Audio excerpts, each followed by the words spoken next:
প্রতিবেশী রাষ্ট্র ভারতের সঙ্গে সম্পর্কের টানাপোড়েন এবং ভারতের জনমানসে তৈরি হওয়া ক্ষোভের পেছনে বাংলাদেশের উস্কানিকে দায়ী করেছেন কিশোরগঞ্জ ৪ আসনের সংসদ সদস্য ও বীর মুক্তিযোদ্ধা অ্যাডভোকেট ফজলুর রহমান।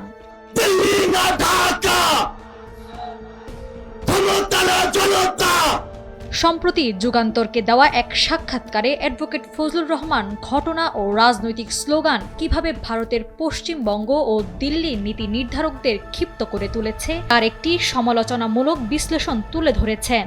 তিনি বলেন, কলকাতা কেন্দ্রিক যে বাংলা অনেকটা সহনশীল ও ধৈর্যশীল থাকলেও দিল্লি বিরোধী উস্কানিমূলক স্লোগান ও কর্মকাণ্ডের প্রতিক্রিয়া হিসেবে এখন ওপার বাংলাতেও পাল্টা ক্ষোভ ও উগ্রতার জন্ম দিয়েছে। তিনি ভালুকায় দীপু দাসকে হত্যার ঘটনা উল্লেখ করে বলেন, ৫ আগস্টের পর ভারত দেখছে যে বাংলাদেশ উগ্রবাদী রাষ্ট্রে পরিণত হচ্ছে। তারাও তখন ভারতীয় মুসলমানদের ওপর হামলা করবে। প্রতিটা অ্যাকশনেরই বিপরীত রিঅ্যাকশন রয়েছে। ১৯৭১ সালে মহান মুক্তিযুদ্ধে ভারতের ঐতিহাসিক সহযোগিতা এবং পরবর্তী সময়ে দেশের ভেতরে গড়ে ওঠা ভারত বিরোধী প্রচারণার পেছনে স্বাধীনতা বিরোধী চক্রের ভূমিকাকে সরাসরি দায়ী করেছেন অ্যাডভোকেট ফজলুর রহমান।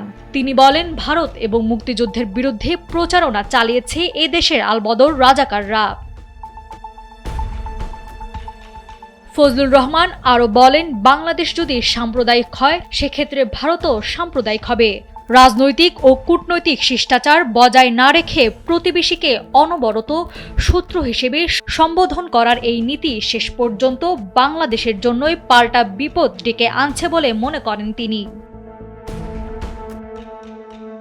নাওয়ার সালসাবিল দুরদানা, সময়ের আলো।